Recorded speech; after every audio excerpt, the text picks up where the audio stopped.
The hour is 5:30. Welcome to the special called meeting of the Danville City Commission for this evening, Monday, November the 8th. And I will call us to order. Welcome back, Commissioner Cardle. And I will ask that we be led in a moment of prayer by Commissioner Jenny Holland. I'd like to do an extended version of the Serenity Prayer. Dear Lord, grant us the serenity to accept the things we cannot change. We can trust you to handle those things we cannot change, the courage to change the things we can, the wisdom to know the difference, living one day at a time, enjoying one moment at a time, accepting hardships as pathways to peace, and learning from them. In Christ's name, amen. Amen.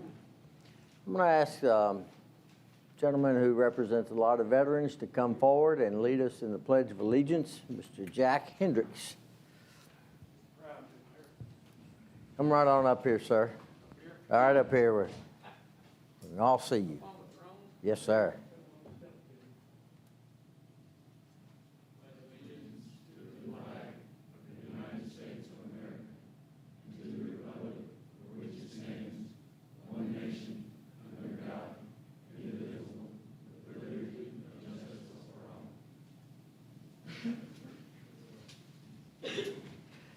I should also welcome back Commissioner Terry.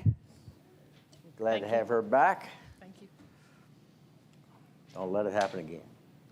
I'll try not to. Okay.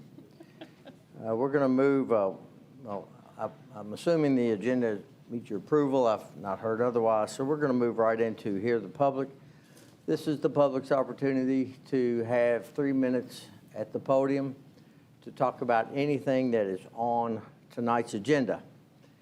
You'll have the same opportunity midway through to do the same for any item that is not on tonight's agenda. So is there anyone that would like to discuss anything on tonight's agenda? Mr. Hendricks, floor is yours, sir.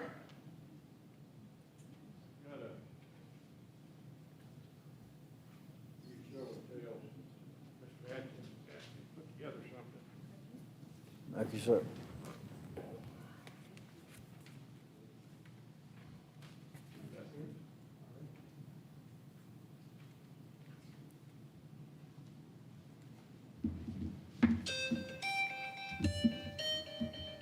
Kind of got it in order there. By the way, I'm Jack Hendricks. I'm here kind of representing a lot of veterans, several hundred of them, in fact, in Boyle County, as well as a lot of other people that are buried in Danville National Cemetery. You notice on the cover sheet there, I put on just a National Cemetery plaque that is out at our Bellevue Cemetery. And then the second page is a picture of going in the gate at Bellevue or Danville National Cemetery. And as you can see, it plainly says no dogs, no pets, no loitering, no skateboards, no sunbathing, that sort of thing. Been there for years, just hadn't been enforced, unfortunately. I know you are looking at the cemetery of limiting dogs going in the cemetery. So that's mainly why I'm here. I and hundreds of other veterans support that, not allowing dogs in the cemetery for obvious reasons. They're there, they're running loose, they're there daily. In fact, at 11 o'clock this morning, there was 8 in there, 6 of them running loose. 30 minutes ago, when I went through again, there was 2 in there, 1 on a leash, 1 running loose, all in the National Cemetery. So they could have been in the whole cemetery. Now, Mike Nicholas had an emergency. He's the director of all the national cemeteries here in this area and others. He got a call at 3:30 with an emergency at one of the other cemeteries, so he had to go there. So he called me and apologized. But I do have a letter that he has sent to most of you, and it's in the packet also. If you don't mind, I'd like to read part of it. But since Danville is the National Cemetery, it says, this is from him, the director. The National Cemetery Administration, NCA, does not allow pets jogging, running, or other recreational activities in a national cemetery. Only service dogs are permitted under the following regulation. This is a federal statute, CFR 1.218A, parentheses 11. I won't read the whole thing. You've got a copy of it there, but that speaks pretty clearly that as a national cemetery, dogs are not allowed in there, leashed or unleashed. So I would like to ask that you make sure we take the ordinance. I understand you have 2 ordinances from what I've been told. I'd like to see the ordinance saying no dogs in the cemetery be voted on and passed for the sake of all the people that are in there. It's just simple respect not to have dogs in there messing on the graves. And one picture that I put in there, you might notice it. This is what veterans and other people do when they go to visit their loved ones' graves, especially the vets. They kneel down. Now, some might say, oh, well, you should look before you kneel down. Well, I don't think that's necessary. We shouldn't have to look. But many times, what you kneel down in is not grass, and it's not dirt. So those are the things that, one of the reasons that they're banned. And then you notice the other one, we've got a flag out there in the National Cemetery that honors, in honor of those who gave the ultimate sacrifice in service to the United States of America and the families they left behind. The sacrifice will not be forgotten. It would be a slap in the face to continue to let these dogs run loose to every veteran in this county. So I would hope that you would take that under consideration.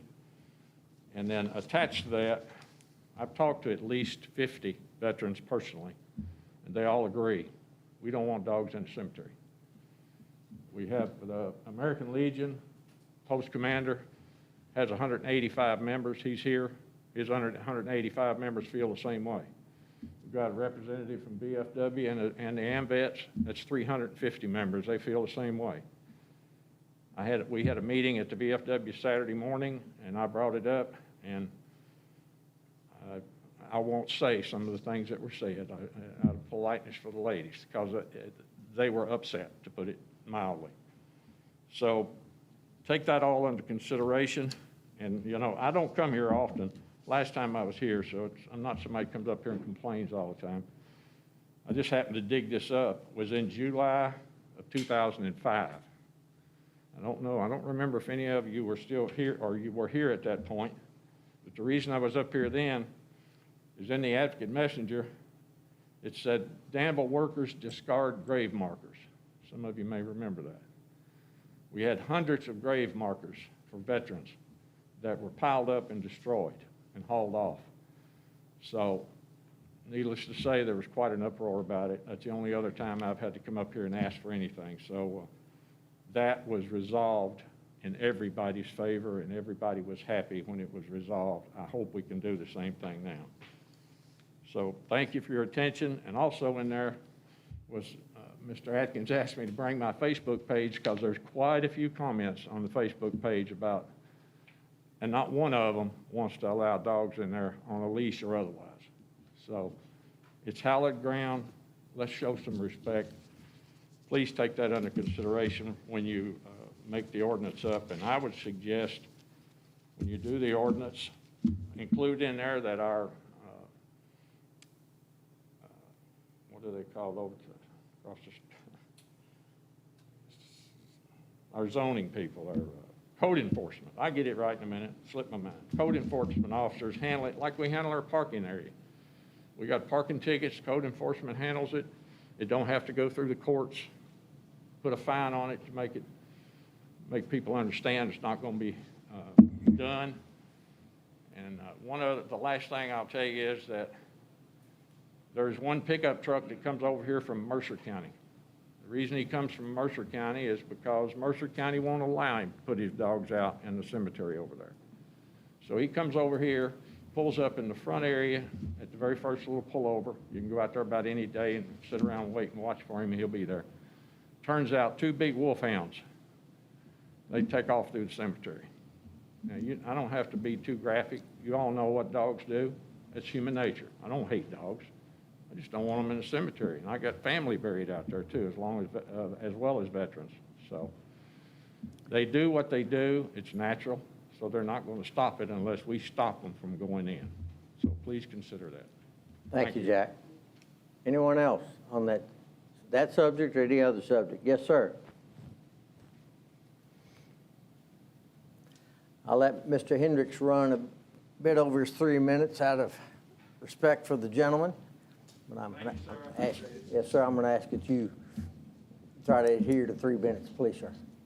Your name, please. Mayor and Commissioners, my name's Edwin Gustafson. I'm a 4th generation Danvillian and a veteran. I've been in the cemetery because my wife and I walk approximately 4 miles every day to keep our health. And particularly in this cemetery, I've seen a lady with a key to the 3rd Street gate, unlock that gate, and bring 2 pit bulls in, not on leash. There's a man from Mercer County that he wasn't the same one that Jack mentioned, but he brings in an Irish setter, and I told him one day that dogs weren't allowed in our cemetery. He told me, got up in my face and told me if I wanted trouble that he could give me some. We've seen them feces on graves. I've seen dogs urinating on graves. I've seen, I was trying to think what all, I've got a list, my wife wrote me a list. I've seen skateboarders on electric skateboarders. I've seen people on Saturday and they're playing Pokemon, whatever that game is. Our cemetery is a place of reverence.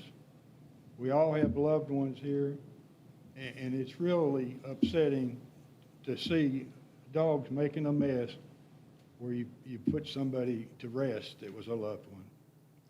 I'd appreciate it if the commissioners would do like Jack said. Just don't let dogs be in our cemetery. Thank you, and that's all I have. Thank you, Ed. Anybody else? Yes, ma'am. Help yourself.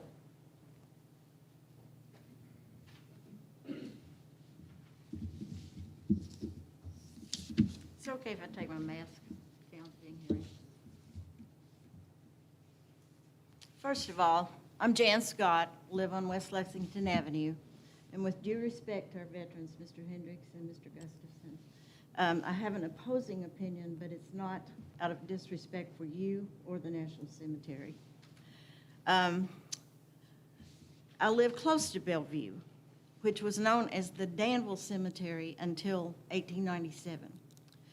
And the Danville National Cemetery was later located within the Danville Cemetery. The actual cemetery started in 1847, first burial there. And when we needed burial space for Confederate soldiers and Union soldiers during the Civil War who died in this area, then the National Cemetery was located within the Danville Cemetery. And it is hallowed ground. I've been walking in Bellevue since 1976, since I moved here. I appreciate being there, and unfortunately, I have attended many graveside services there. The current city regulations and rules read, pets are allowed in the cemetery only on a leash and in strict compliance with cleanup regulations of the city. And I understand the need to have agreement in signage and language of the ordinance and the rules and regulations. The Danville City Commission met on 8/23/21 with the Danville Cemetery rules and regs on the agenda to be discussed. And after that meeting, this is what was reported in the Danville Advocate. Pets will not be permitted in city-owned cemeteries under a cemetery rules and regulation amendment due to issues the city has had with animals defecating in the cemeteries, and it is not being cleaned up. After much discussion over the course of several meetings, and ultimately being unanimously decided on, this is also planned to be amended to make breaking of this regulation a citable civil offense rather than a criminal one. My question is, how often have citations been issued to enforce the current ordinance? And there is a sign there, as Mr. Hendricks pointed out, saying no dogs allowed. And if the ordinance language is changed to allow dogs, will this be an enforceable ordinance? Isolated, disturbing personal incidents have shaped the perceptions of people advocating for dogs on leash to be banned from Bellevue. However, I must be going up there at the wrong time because I walk up there almost every day, and I have for a long time at all different times of the day. And I go right by the National Cemetery every day that I walk up there. I reiterate the written comments that I emailed to each of you on September the 8th, as well as the views that I vocalized in person at the September 27th meeting. Dog owners not cleaning up after pet defecation in Bellevue Cemetery is extremely rare, practically non-existent, and definitely not a problem.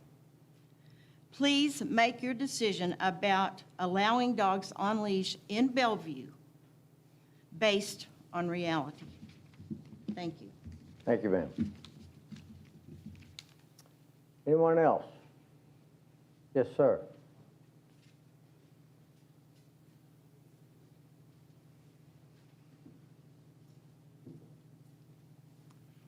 Good evening. I'm Tony Cromwell, commander of the Post 46 north of Danville. We certainly agree with what Jack has indicated, and is the factual evidence. I rise more on the emotional piece of it.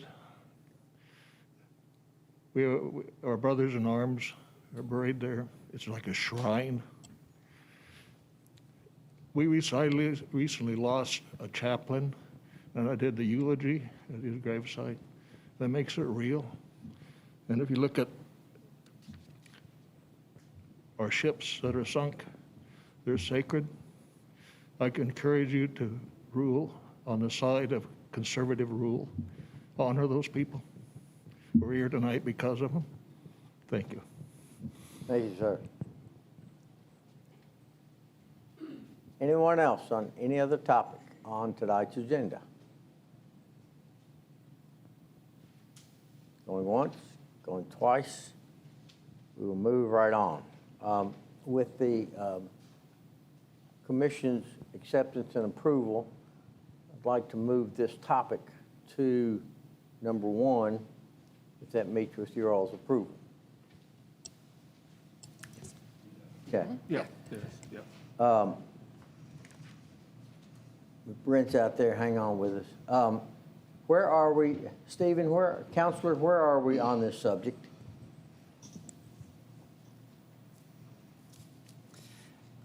As it stands today, at your initial meeting, based upon the recommendation from the Cemetery Committee, you voted to amend the rules and regulations to prohibit dogs in the cemeteries. That now is complementary of the ordinance as it has always existed, which does prohibit dogs. We have also had the first reading of an ordinance making violations of cemetery rules and regulations citable offenses by code enforcement officers. So as it stands today, you have on your agenda a second reading of ordinance number 1979, which would make cemetery rule violations citable offenses. So to this date, they are not citable code enforcement issues. They are purely criminal in nature, misdemeanors through the district court system. Upon passage and publication of ordinance number 1979, they would then be allowed to be civil citable offenses. So today, dogs are prohibited in Danville's cemeteries by ordinance, by rules and regulations and will become citable civil offenses after the second reading of ordinance number 1979. Does that answer your question? It does.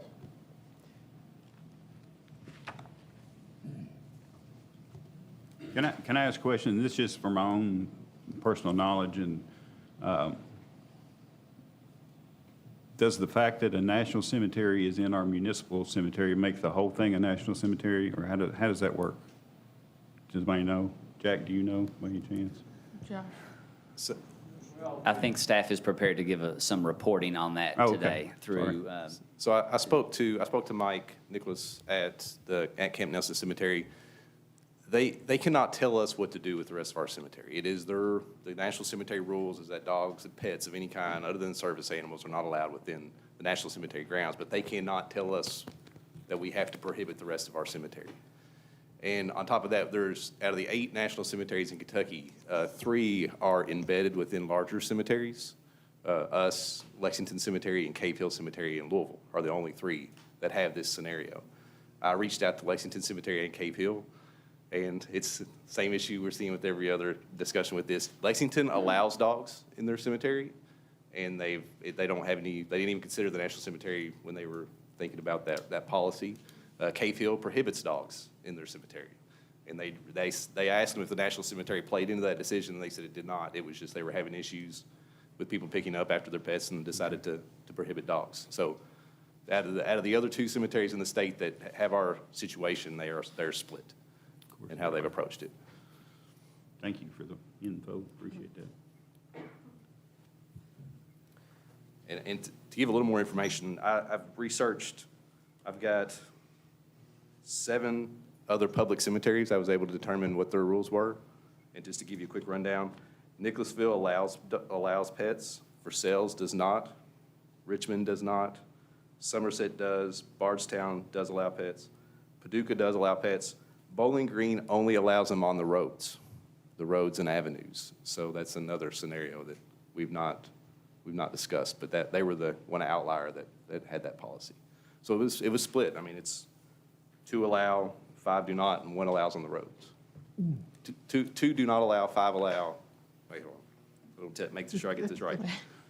2 do not allow pets, 4 do allow pets, and 1 only allows them on the roads. So that was kind of I felt like that was a good sample set for Kentucky communities our size. So if someone sees someone with a dog or a loose dog, now do they call codes? And then what happens? So does codes have to catch someone in the act? Or if I go, take my dog to the cemetery, but then I'm gone and someone calls and I'm already back home, is somebody going to show up on my doorstep? Or, so how does that work exactly? do you want me to answer that? or Yeah, do go you want ahead. to? Okay. That's part of the problem. Yeah. Is that codes has not had really the authority, which is what's being addressed in the ordinance 1979. Traditionally, it's been a law enforcement issue. So then the rules conflicted originally with the ordinance. And so that's why we sought clarification. We think it's more efficient to allow your code enforcement to deal with issues in the cemetery. That seems to make it a little bit easier to implement on our side. And then, other than that, we would ask for a simple alignment of our regulations with the ordinance. In order to do that, we would like your all's input on that, which is why we brought it forward, which is ultimately, do you make the rules align with the ordinance, or do you make the ordinance align with the rules? Which the rules was essentially allowing the dogs on a leash. The ordinance, however, prohibits dogs. So there was a little bit of a nuance there that created conflict for us administratively, which meant traditionally it's been very difficult to have enforcement because code enforcement was limited. And by the time the police could be mobilized to address the situation, most of the time it's cleared anyway, so. What's code's number? 23812? Well, if you just call 238-1200, 1200. the main switchboard can get you there. Also, I'm not certain if the city's app can take that type of complaint or not, but now might be a good time to plug that one as well, which is,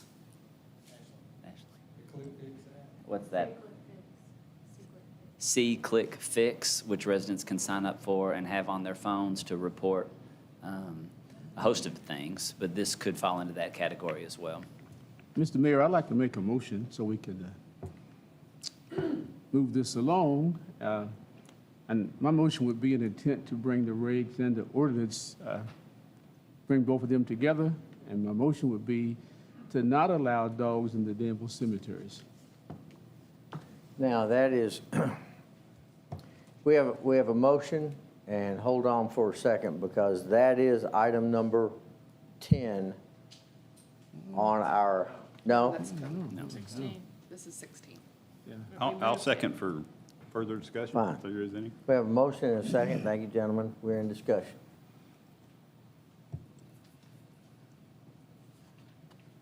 I've appreciated hearing from the public. I heard a lot from both sides, eventually definitely more on one side. So I just appreciate everybody that participates. I've always taken this job as, not really my opinion matters, but what the community says as a whole. So thank you for speaking up on both sides. I'd like to offer a little bit of a different perspective, if I may.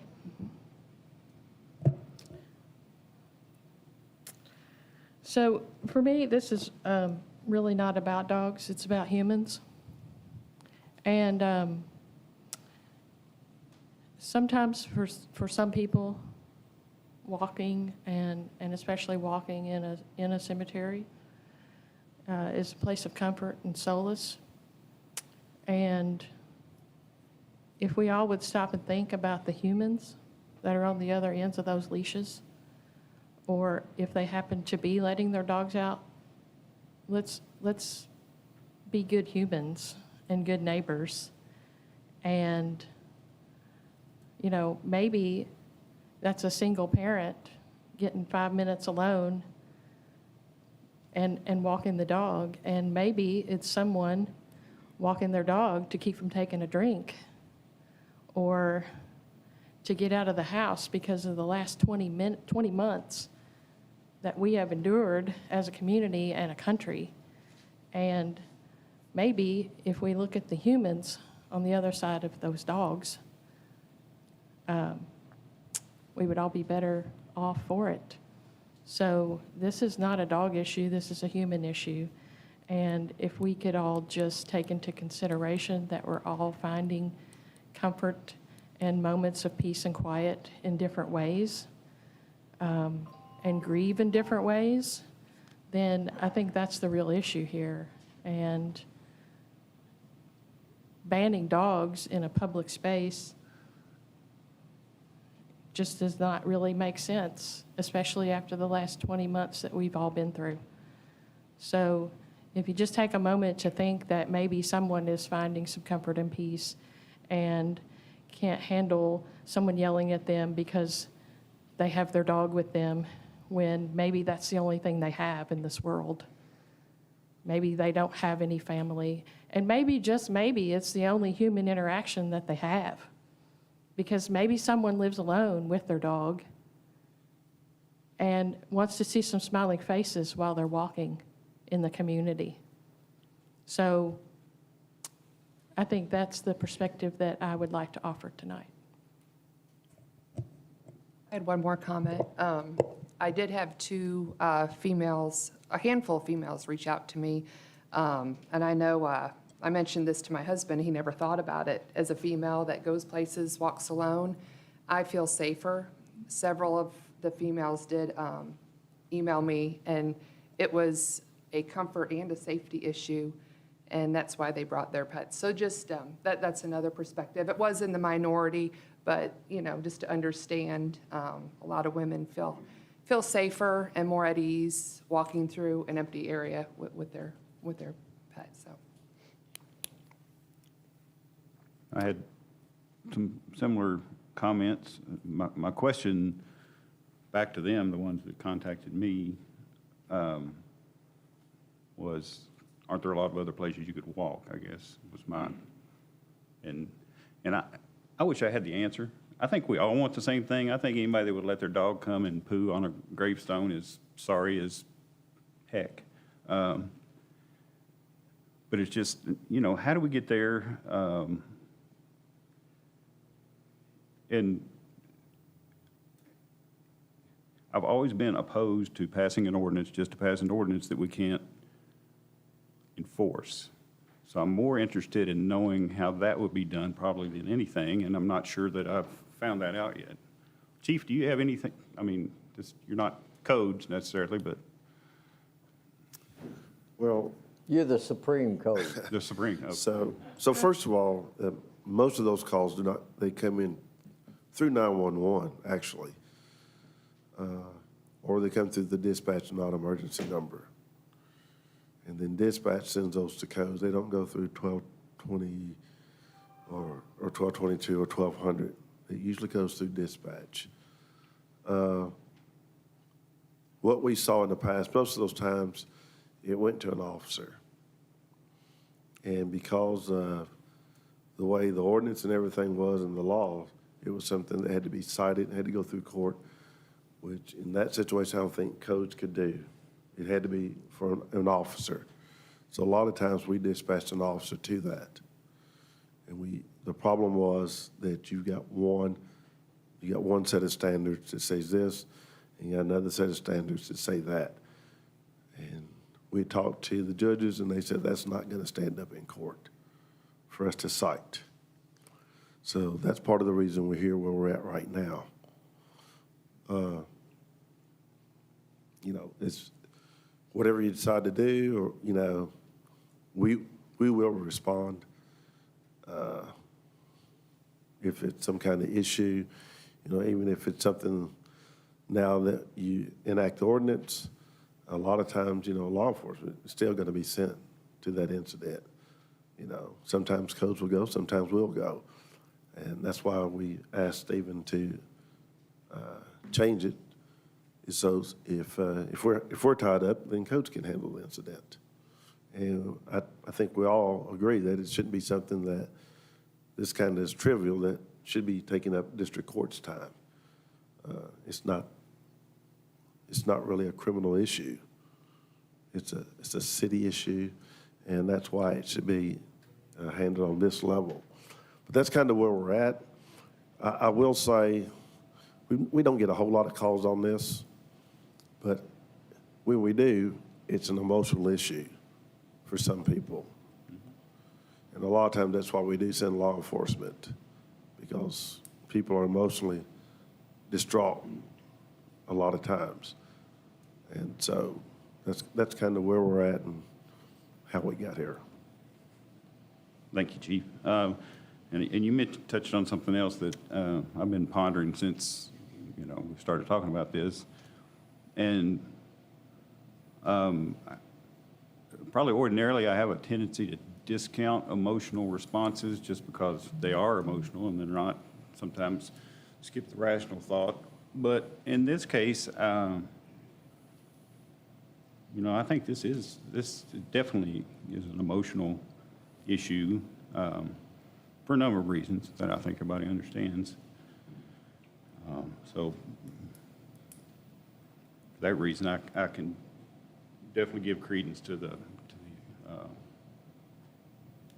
emotional stand that people have and the attachment that they have. Any further questions or comments? Seeing none, Chair will call the question. So if we say if all in favor means, Would mean that your prior vote stands and that the ordinance stands without revision prohibiting dogs, and the cemetery rules and regulations that you amended at your first meeting in August stand.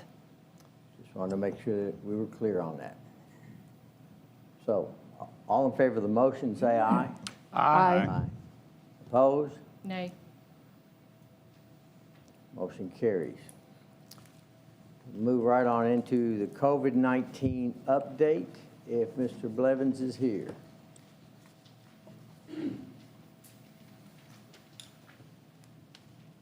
Hey, guys, always appreciate the opportunity to talk to you all for a few minutes about a little bit of COVID and what we're looking at. And as you know, always feel free to ask me any questions, and I'll answer everything I can. From October 1 to November 8, we've had 390 cases. That just kind of gives you an idea of where we've been in about the last month and a week. 54 of those were age 0 to 10, 75 were 11 to 20, 46 were between 21 and 30, 54 were between age 31 and 40, 41 between 41 and 50, and then 45 between 51 and 60, and then the numbers just kind of went down from there. So that just gives you a little understanding of where we've been in the last 5 weeks or so. Total cases for Boyle County, 5,421. Total deaths, 81. In comparison to that, so far we've had no lab-confirmed flu. I usually get asked that. That's different than the quick rapid test for flu. We can have those, but those don't go to the state lab, so we don't see those numbers. And last year, we had a very low number of that, so we'll see how that trend goes this year. Vaccinated people in Boyle County, Boyle County, our population is right about 30,000. We have 17,268 several days ago that showed being vaccinated. Now, we were one of the Kroger counties, and if you haven't heard about that, here's what that means. A couple of weeks ago, we were at about 62% people vaccinated in Boyle County. All the places that had Krogers, that Kroger was also doing the vaccination, it turns out that Kroger was reporting both to the federal system and the Kentucky system, and it counted our doses as well as many other counties twice. So we went from 62%, around 62% of the people vaccinated to 57.45. So wanted you, in case you hadn't heard about that, that did happen a couple of weeks ago. Dr. Stack, the commissioner of DPH, put that out there, but we were one of those counties. Vaccinated age 18 and above, about 68% of our people that were, of the number that have been vaccinated were 18 and above, and 854 below the age of 18. So that gives you an idea. Now, we know the Pfizer has just become available really in the last little bit for the ages 5 to 11, so that'll pick up some.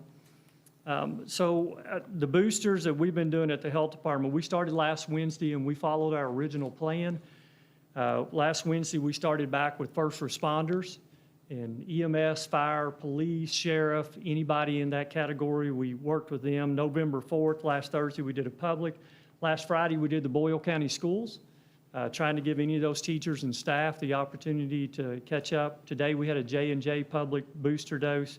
Tomorrow, we're following up water, sewer, hospice, doctors, dentists, those rounds that we called at the very beginning back in late December, early January of last year when we were trying to get them going. And then November 19th, we're doing the Danville schools and KSD both on that day.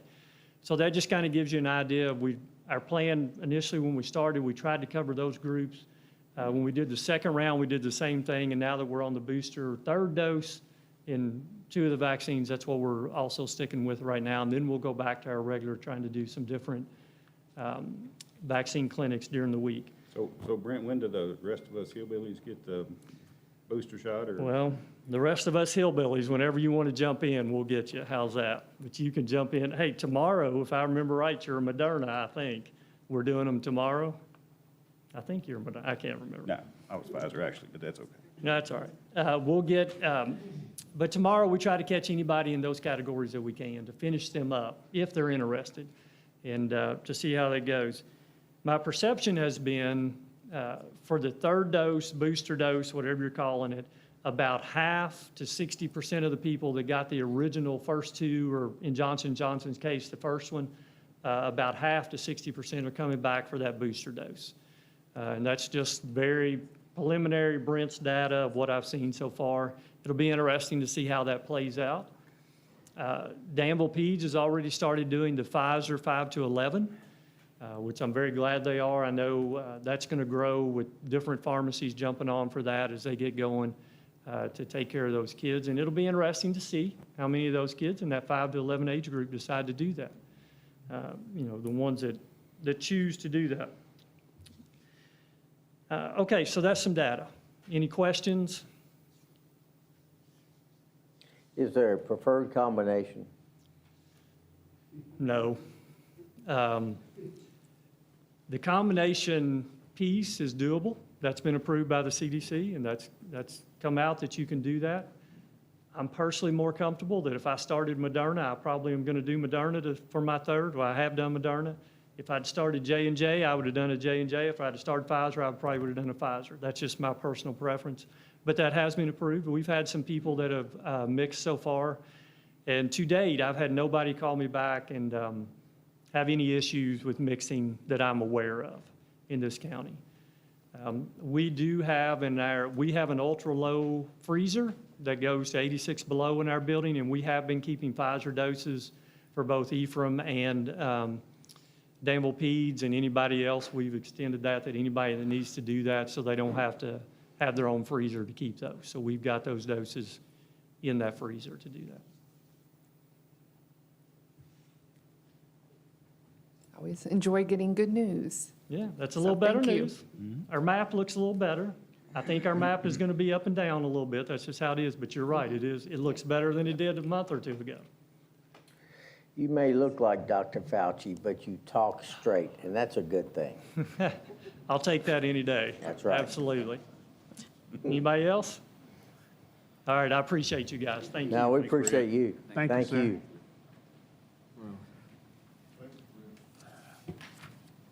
Next item is the streetscape design update. Good evening. Good evening. Thank you, Mayor and Commissioners. My name is Erin Hathaway. I'm with Gresham Smith. I saw you all a few months ago when I first gave you an update on the streetscapes, and I'm here tonight to just give you an update on where we've come in the past few months. And I have some slides on the screen behind you as well to look at. So just to kind of take a step back and I guess show you where we were a few months ago when I talked to you. The concept design was really, what our whole purpose of this project is a couple things. We really want to make safety improvements. We heard that a whole lot back when we were doing the downtown master plan, that safety is a key issue downtown, especially with pedestrians. A lot of people didn't feel comfortable crossing streets or even spending time out on streets. And what contributed to that was traffic patterns and configurations. So we've looked at that. And then the other kind of, the other outcome from that is the spatial and the programming pedestrian space behind the curbs. So really thinking through how to make the streets a place where people want to come and visit and walk along and see your restaurants and see your businesses and spend time instead of getting in their car and going from one place to another, that they're walking through downtown and they're exploring downtown and seeing what your downtown has to offer. This is the plan we showed you before. And for the most part, this plan still rings true today. The curbs that you see there are, for the most part, at the same spot. Now, there's a few small changes. One particularly down on 4th Street near Harvey's, we've actually increased the public space there and taken away one parking space along that street because we felt the need to react to Harvey's business and provide them some outdoor amenity spaces. But what we've been working on since the previous update, we're working on those spaces, what we call the amenity zones. This is spaces for people to be on the streets, whether they're sitting down on benches or on cafe tables. We've looked at lighting from a safety aspect and from a planning aspect, pedestrian and vehicular lighting. We've looked at street tree locations. We've looked at where bollards are going to go to help maybe protect the pedestrians from the vehicular traffic, waste receptacles, litter receptacles, all those types of items you might find along the streetscape. So we're really kind of digging in and planning where those pieces and elements go in this plan. We're just starting to get to the point where we're looking at different materials like pavements and patterns and comparing the streetscape guidelines, which were developed back, I guess maybe 15 years ago. And so we're making sure we're following those, interpreting them right, and making sure that this plan really sets the stage for the future of the downtown core, because we know how important it is to the community. We showed you this before, and this is just kind of a glimpse at what this will look like in the end. You know, we're from a traffic safety standpoint, we're reducing the lane widths to make people kind of slow down and be more cautious as they're driving through downtown. We're bumping out curbs, also to kind of make the crosswalk shortened. We're making sure that the lighting and that the signal lights are highly visible for traffic that's moving through downtown. And then if we think about the pedestrian safety, you know, we're cautiously looking at turning lanes and turning movements of vehicles and making sure that those are planned appropriately at different intersections. Of course, we're making sure that the new expanded amenity zones are something that's comfortable, that's welcoming, that's exciting for people to enjoy the spaces out on the street. As I've said before, not much really has changed here, although we have lost one extra parking space that's proposed on 4th Street to allow that Harvey spot. Again, we're adding a ton of extra pedestrian space along Main Street and down 4th and 3rd, and we're replacing the tree canopies and even adding more on 4th and 3rd, which don't exist right now today. And what we've done since I last talked to you, we've of course been coordinating with KYTC. They reviewed our preliminary plans and our traffic studies. We've met with the city administration and different agencies to make sure that they've seen the plans, understand them, answered any questions. We've met with the Streetscape Commission, and we've had a public engagement meeting actually here in this room, and also have the same questions on an online survey. So those are the things we've been up to. And so in this phase of the project, we call it design development, where we're looking at those details of the things on the street. So here's kind of an update of that visual of what we see in the future, what the streetscape could look like. And if you look on the left side of the screen, basically what we're showing is from the building facade, pushing out to the very, I guess, largest bump out. We have about 27 feet plus or minus, depending on where you look. So it's quite a big space. A lot can fit within there, which is great for the future of the street. Here's just, I'll flip through some of these character images to kind of get an idea of what this will look like. You'll see that you know, we're following the streetscape guidelines, where we have a building zone right up next to the building, and that's a 3-foot minimum, but it actually increases in certain spots. And then we have a 10-foot clear zone, which is really the main walking sidewalk zone, where basically nothing will kind of get in your way. That'll be the main sidewalk, and then outside of that space is flexible. It ranges anywhere from 6 feet to 14 feet. 6 feet is where there's parking, on-street parking parallel to it, and then 14 feet is where we have those really big bump outs. And you'll remember when we did the parking parklet right outside of the pizza place. You know, we're really just implementing these permanent park spaces along the street. So in this rendering, you see some cafe tables out there. You have the canopy of the trees that will help protect you from the sun. It'll be a really nice, pleasant experience out there on the street. Here's an example of where you're at when there's parking beside you. You still get this amenity zone that's smaller, but it's where all the other things get placed, the street lights, the trees, and so you still get that really wide, nice sidewalk right up next to the building. We're exploring things in this plan, such as the benches you see in the foreground, creating little permanent seating and social spaces. We're even looking at different types of lighting that are outside of just regular street and pedestrian lights, such as the cafe lighting that you see depicted in that rendering. And this is kind of looking back down on the streetscape. Basically, the spot up next to the building is that nice, clear, wide sidewalk. And then outside of that zone is really where those kind of extra pedestrian spaces occur, where there's cafe tables for different businesses. You could imagine yourself eating dinner out there. There's enough space out there where maybe a musician could be playing while you're eating. And here's another shot of it. You can see where we may have some overhead lighting that makes it this kind of unique, special space that draws people and activates that street. As I said, we're exploring what types of payment that we're going to be suggesting. Everything that we're talking about right now is, takes into consideration long-term maintenance issues, accessible safety issues. What is the context of the streets that we're looking at, and how does it fit into the fabric of Danville?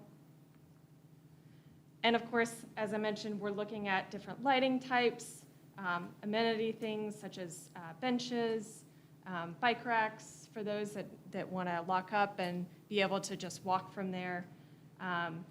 Waste receptacles, I know, is a big thing that we want to make sure we have. And also, making sure that the corridor is wired for the future.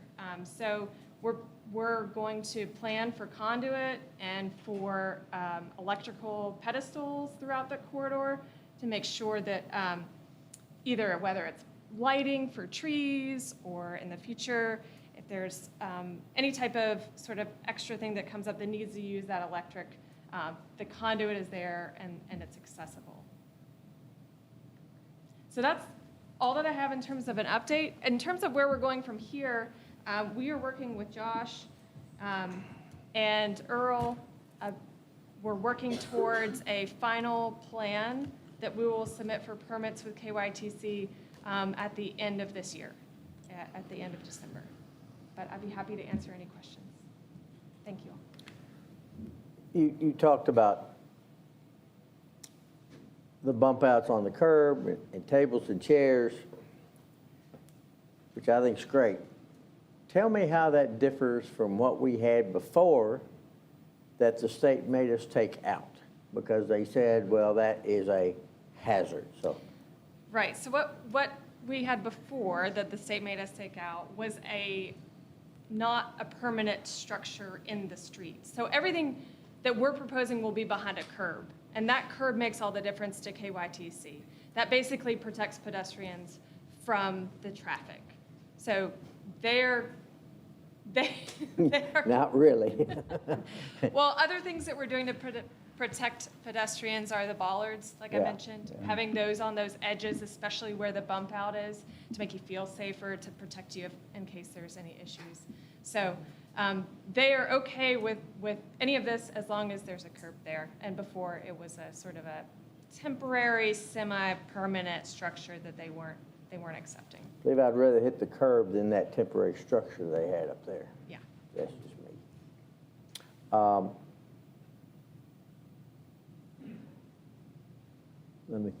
I had one other question, I can't remember. Anybody else got a question? And what's the time frame on this? So, as I said, we'll finish plans by the end of December, and it will likely go out for permits directly after that for KYTC. Then it will go out to bid for construction in the springtime. So they should issue the permits fairly quickly? Well, we have been, they've been a part of the conversation throughout the process, so it shouldn't be anything new for them. They know it's coming, and we've already had conversations with them about any modifications. So One based on- thing we've been talking about is if there is any kind of delay in that permitting, if you kind of start putting all the steps in, you end up starting construction in May. Like that's a real possibility at this point. So thinking through that schedule, something that we'll consider and we'll discuss more, Earl and I were talking about it today, was do we wait until brass band? Do we go ahead and tell them to schedule brass band and have it, and then we break ground right after that? It's something that we need to think through those dates, because is it really worth getting 2 weeks ahead of time and have to move brass band for next year? There's part of me that thinks maybe it's worth waiting and go ahead and get it. We can get a contractor on board, we can bid it, we can have them here, we can have all the planning started, and as soon as that Monday after brass band, we could break ground. So I think that might be a timeline we're looking at. That's because my fear is that we'll move brass band or something because we're planning on starting, and then KYTC drags their feet, and here we are, brass band's moved, and we're not even started yet. That's a fear of mine. So Right. And we don't want a lot of major construction going on during brass band, which is, I think, didn't we do that with Whizziger Park? We waited. I'm not sure. we've done that before for Brass, but I can't remember which one. It could have been the streetscape out here in front of City Hall too. Maybe that's what I was thinking. So I can't remember, to be honest, right now, for whatever reason, I don't remember which one. And probably the first step of construction will be burying the overhead electric on 4th Street, which will be the most disruptive, probably, thing we do throughout the entire project, because it will be burying those in the street. So that, we're going to be pretty disruptive to traffic and downtown right off the bat.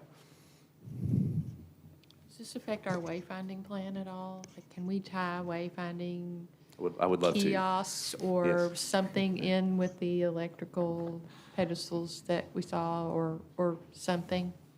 Let us I come mean- back with something on that. You know, we've talked about kiosk and we've talked about Wizard Park there on the corner, how we kind of, we might do some improvements to that corner anyway with streetscape projects. So let us think about that. We'll bring something back next time. And, you know, detail of the design, we met with Streetscape Committee last week, I believe, and we went over the 60% drawings with them and got some questions and feedback from them. And we'll plan on having another meeting with them the first week of December, or first or second week of December. And at that time, we'll talk about materials, paver materials and different.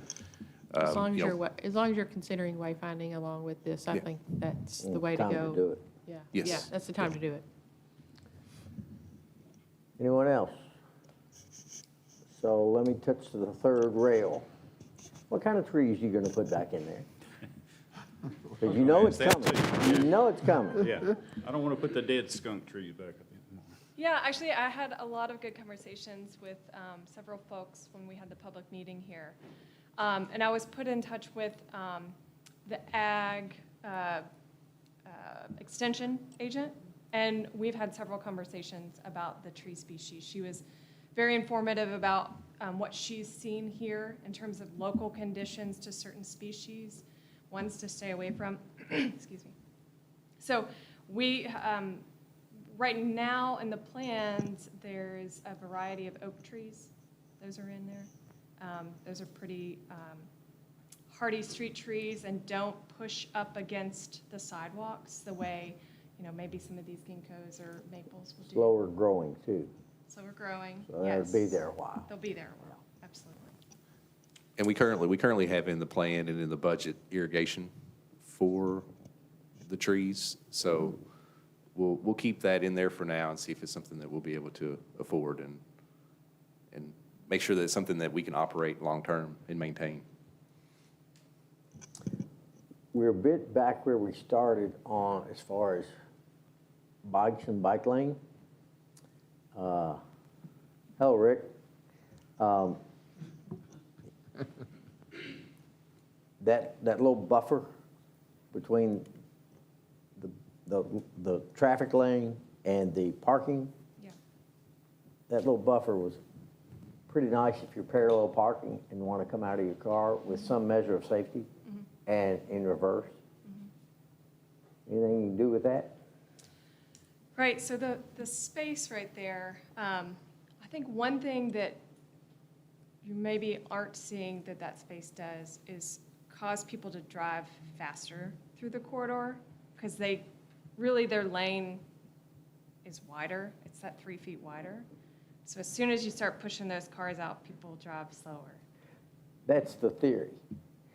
But I can tell you, in reality, if you drive out 4th Street where they did the same lane reduction, they're still doing 45 and 55 mile an hour. And that's the theory, and I get it, but in reality, I'm not sure that it really works that way. But that's also because you're looking at a long stretch of road and downhill and Yeah, there's only one not. traffic light. Yeah, no traffic lights between- and Now, that I'm type talking thing. up by Sonic and that area south. Right. Parking. So we already have a condition, and it must be in the water around here, that, you know, people will park outside at Fayette Mall. They'll walk the 200 yards to get in Fayette Mall, and then they'll walk the next 500 yards to wherever they're gonna go. But here in Danville, if they can't see exactly where they're gonna go, then they go somewhere else, or they complain about the parking. Now you're talking about reducing the number of parking spaces. How are we supposed to handle that? Yeah, that's a good comment, and we've had lots of conversations about the parking, and we've had it every time we've met with the public, and every time we've met with the city. I think you got to look at the pros and cons, and what we're proposing here, in my opinion, outweighs some of that loss of parking. We're talking about creating space on the streets that people are going to want to come down to because they see those people out there eating with the lights, with the music. It's a special space. It's not just about providing a space from your car into the building, but it's creating this corridor that is almost like a park-like space, linear space.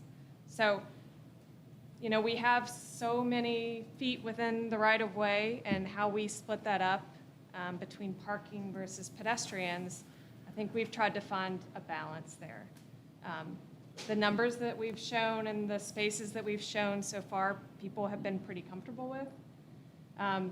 We've talked about signing some public lots better, so that way in the evenings when they're not being used, the public knows they can park there. So hopefully we can implement a couple of other things along with this plan to make those things work. Yeah, I was going to jump in and say wayfinding has a lot to do with that as well. I think there's a lot of parking really close to Main Street that people probably aren't even aware that it's there. And if you're just zipping down Main Street, you don't look left and right. And It's that vision thing. if we can get some good signage up that directs people to good public parking, I think that would go a long way Yeah. to helping with some of that. Let me ask you, in your travels,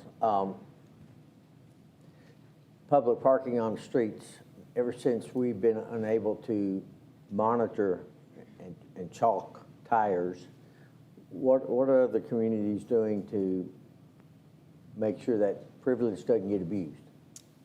Yeah, I would say in most scenarios, it's pay to park by zone. You know, you have the kiosk, and you have a zone per block, and you pay a fee to park there. And now you can do it on your app, or you can do it at the machine. We've talked about making sure there's conduit in there, in the ground, so that way, if the city goes that route, that infrastructure is set there. Okay. Anything else? Thank you, ma'am. Safe travels. Thank you so much. Thank you. Item 4, which was 3, is the approval of the minutes of the 2 previous meetings, October 25th and November the 2nd. And Chair will entertain a motion for approval or amendment. I'll move to approve the minutes of both of those previous meetings as presented. We have a motion. Is there a second? Second. Thank you, ma'am. Any discussion? Seeing none, all in favor of the motion, say aye. Aye. Aye. Opposed, like sign. Motion carries. Airport Board reappointment.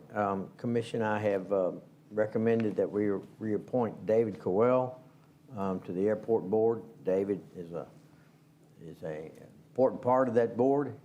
He's a treasurer, and he keeps track of all the funds. And Chair, I will entertain a motion to that effect. I'll move to reappoint Mr. Cowell to the Airport Board. Thank you, Mr. Atkins. Is there a second? Second. Mr. Cardle, thank you. Discussion? Seeing none, all in favor of that motion, say aye. Aye. Opposed, like sign. Motion carries. Next is the reappointment of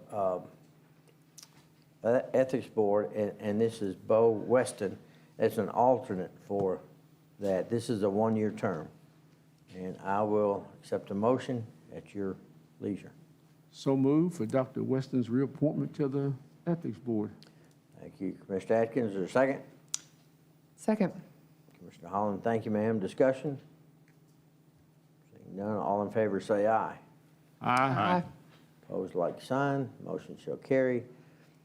Next item is the ML King Celebration Committee appointments, and there are numerous ones. Artie Atkins, Amy Bugg, James Hunn, serving a one-year term. Jane Dewey, Ernest Dunn, Danny Goodwin, two-year terms. And Jamie Gay, Kay McGuire, and Alethea Price for three-year terms. Do I hear a motion? So moved to appoint the ML King Celebration Committee, 9 members as a. Thank you, Commissioner Atkins. Is there a second? Second. The dynamic duo to my right. Thank you very much. Any discussion? Seeing none, all in favor say aye. Aye. Opposed, like sign. I abstain. Is it okay, Stephen, if I abstain? That is your prerogative, and I'm sure it's been noted. Next is the zone change recommendation for 1103 Houstonville Road. Mr. Hunter. Thank you. The Planning Commission had a public hearing on October 27th, as you heard, 1103 Houstonville Road. The current zoning was single-family residential. The proposed request was highway business. The flume designation on that property is commercial, and the property size is 0.246 acres. Not much else to report on. The Planning Commission made a finding that the project complied with the comprehensive plan, the future land use map, goals and objectives, the development provisions, and based on the 5 submitted development conditions, voted 9-0 to forward to City Commission a recommendation of approval. I'll be glad to answer any questions about the project. What will go there? He's not sure at this time. There's a insurance agent, I believe, next door. The commitment was it would be specialty retail or office professional, no automobile-related type services or businesses. Just wants to get his own commercial, then get in and start marketing his goals and maybe get CPA, a realtor, or insurance or something that's can go in a small house. The house is only about 1,800 square foot. Well, I'll move for approval of the Planning and Zoning Board's recommendation for the zone change. Thanks, Commissioner Cottle. Is there a second? Second. Commissioner Terry, thank you, ma'am. We're in discussion. Anything from staff? No further discussion. Call the question. All in favor of the motion, say aye. Aye. Opposed, like sign. Motion carries. Continue, Mr. Hunter, on 201 West Broadway. All right, this one's a little tricky, and hopefully you all had the staff report in your packet and spent some time reading up on this case. It's a very unique case. It's not like one I've ever probably participated in, or maybe you. It's a zone change at 201 West Broadway. The property was actually zoned in 2007 by Jennifer Paycheck. You can see the property owner, and you can see the co-applicant was the Danville-Bull County Planning and Zoning Commission. So what happened on this property was Ms. Paycheck called us to verify the zoning on her property, and when she was told it was multifamily, she was confused because the property had been zoned in 2007 to commercial, and she wasn't sure how it got back to multifamily. It's kind of a long, drawn-out history, and we wrote that down in the zoning history best we could in the staff report. There was a fairly major error made in 2004, and then possibly expanded a little bit in 2011 that basically took a property that Ms. Paycheck had zoned commercial and reverted it back to multifamily without her knowledge. So when we explained what had happened, she wanted to know how she got it back to the commercial zoning that she initially had spent the time and expense to get it to. So the staff decided to be the co-applicant to correct this zoning error. We waived the fees and proceeded with the zone change as co-applicants to correct the 2004 zoning conversion error that was, again, changed in 2011 that made other properties conforming, so non-conforming. So real quick, I just want to kind of tell you what happened here. Her property was what used to be called R2. It converted to GRB, and in 2007, she went from GRB to NCC, which used to be R3. At that point in time, the NCC district was a commercial zone, and it was an error. It happened in 2004. When the R3 was converted to NCC, it was all the properties in Danville there's hundreds and hundreds of properties were converted to the wrong district. They were converted to a commercial zone. So every apartment complex, every R3 property in the city now was commercial. It wasn't discovered till about 2009 by a local attorney that said, hey, this error was made, and you guys mistakenly made all these residential properties commercial. So in 2011, the Planning Commission's fix was to just gut the text and take everything that was commercial, push it back to multifamily. But unfortunately, what happened in the years between '04 and '11, there were businesses started under that point, under the commercial zoning, and there were properties like this that were rezoned to commercial. And in 2011, the Planning Commission reverted everything back. What was commercial now is multifamily.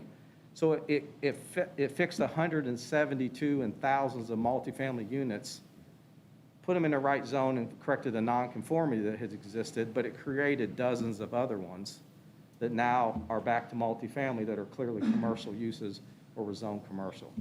Ms. Paycheck's property got caught in that kind of situation. She zoned it commercial for a business in this multifamily, and she was looking to verify the zoning, and she wanted it back commercial. So the staff's, again, plan was to take it to the Planning Commission, explain the situation, all the text from the 2004 conversion, her 2007 zone change signed by the prior director, the 2011 text amendment where it talks about the mistake that was made on all the properties in the 2004 zoning ordinance, and then the changes to the different zoning terminology should have all been in your staff report.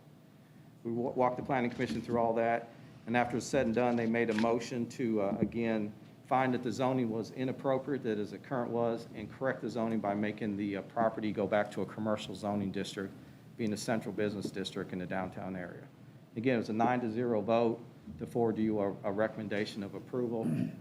And it ended with an apology to Ms. Paycheck for the time and kind of aggravation she had in this situation. Again, she spent several $1,000s to get this zoned in 2007, and it was kind of undone in 2011. Is there a motion? I'll make a motion to approve the zoning change from multifamily residential back to central business. Thank you, Commissioner Atkins. Is there a second? Second. Commissioner Holland, thank you, ma'am. Discussion? Only thing I might add is there's 17 other properties in the same boat. So we talked to the Planning Commission about possibly doing a blanket kind of fix of all 17. One, for example, is the Danville Country Club's in there. It's own multifamily. So there's churches, there's offices, and the challenge we have is we really need owners' permission to sort of correct these errors. And she came forward and obviously signed on, but to correct all those others, we'd like to maybe do one big project and fix the other 17. Yeah, as you were speaking, I was wondering, when we did the zoning cleanup in, was it Junction City and Perryville, or maybe just Perryville? We did both. Okay. It seems like we could have a similar process where the property owners don't have to participate in the hearing at all, since it let was them know and administrative. If just they let them know. merely sign consents upon receipt of letters of the error and just let the planning commission be the applicant to clean it up administratively, seems the way to go to me, to not have to involve property I owners. think that's a good idea, and that would probably be something we're going to try to do next year if we get time. That was going to be my question, is if this is getting cleaned up overall. And I know specifically on that part of Broadway, there are other businesses. So that's what's interesting. Some of the properties converted wrong, and it'd be easy to get on the map and just look at what's NCC currently and say, okay, what were they? Some of them opened the businesses when they were allowed to do it under commercial. It's not, some of them weren't a conversion error, some of them just developed under the old rules. So we literally have to identify every piece of what's now R3 and determine which one doesn't fit the current ordinance and which one needs to go to what district based Sounds on like what to me you got a said. nice little project to start by the first of the year. Well, yeah, I said next year, I didn't say first year. Yeah. I think an error like that probably needs to be addressed administratively, property by property, when the classification occurred. I'm not making light of the project. I know No, I it's understand. significant. It's but I big. think that's on the planning commission to do, probably I agree. too sweet. We're going to try to do that. That's the only thing I'd add to that. So we have a motion and a second. Any further discussion? Seeing none, all in favor of the motion, say aye. Aye. Opposed, like sign. Thank you, sir. Thank Next you. item is the third quarter report from our HR director, Mr. Randy Boyd. Randy Boyd, I'm going to suggest that you holler so we can all hear You you. want me to yell? Is that better? That's better. All right, I can do that. All right, well, good evening, everyone. So what you have in front of you is our third quarter report. We've had a lot of good activities going on within the third quarter within the HR department. So I'm just going to kind of summarize and go through these. I'll entertain any questions you have, or if you guys would like for me to stop or at any point, please let me know. But just as a quick summary, these are, and we kind of recap these every quarter, these are our 6 primary departmental goals that we've had for the city for 2021. We have moved through really the first 4 on the list there. As we go into the fourth quarter, we're going to be focusing on items 5 and 6, which is our safety program and a review of our employee handbook. We've already kind of started the early stages of those 2 objectives. As far as the third quarter, we had really 4 primary focuses. Part of that was Paylocity. As we know, we went live with our new HR and payroll system July 1. Part of that, there's a lot of post-implementation modules, different things that we have to put in place, so I'll kind of talk about that. Of course, we implemented our market adjustment salary increases. Those were done in August. Dependent healthcare audit, that was a big component of our healthcare cost containment model, and we'll talk about that. And then, of course, some recruitment of new positions that we added through the budget cycle, excuse me. So just real quick, I won't get into details on these, but these are just some of the things that we've done this year and we're still working on. We're working on integrating with our accounting general ledger system. That is something we hope to have finalized by the end of November. That's actually really important because that is going to give you really true, accurate imported data when it comes to labor costs for the annual budget, and so it allows the departments to track their expenditures. A couple of things that we've implemented that we're really been excited about is we've implemented a new recruiting module. If anyone wants to take a look, I've got screenshots here I'll show you, but on our careers page, we now have a completely automated application process. Very excited about that. Not only do we have that, but we've also set it up to where the hiring manager within each department has more visibility to see the applicants, and it gives them more influence and input into the hiring process. And then, of course, we've gone with an online onboarding process that's all automated, so pretty much moving to all paperless. Some other things we're working on, too, obviously with any software solution, year 1 is always a big challenge, and so we're finalizing all of our year-end reporting. We're working on our W-2s, our 1095s. What's going to be great about this platform is it's all automated. Paylocity will generate those for us. They'll also do all the year-end filings with the federal and state agencies.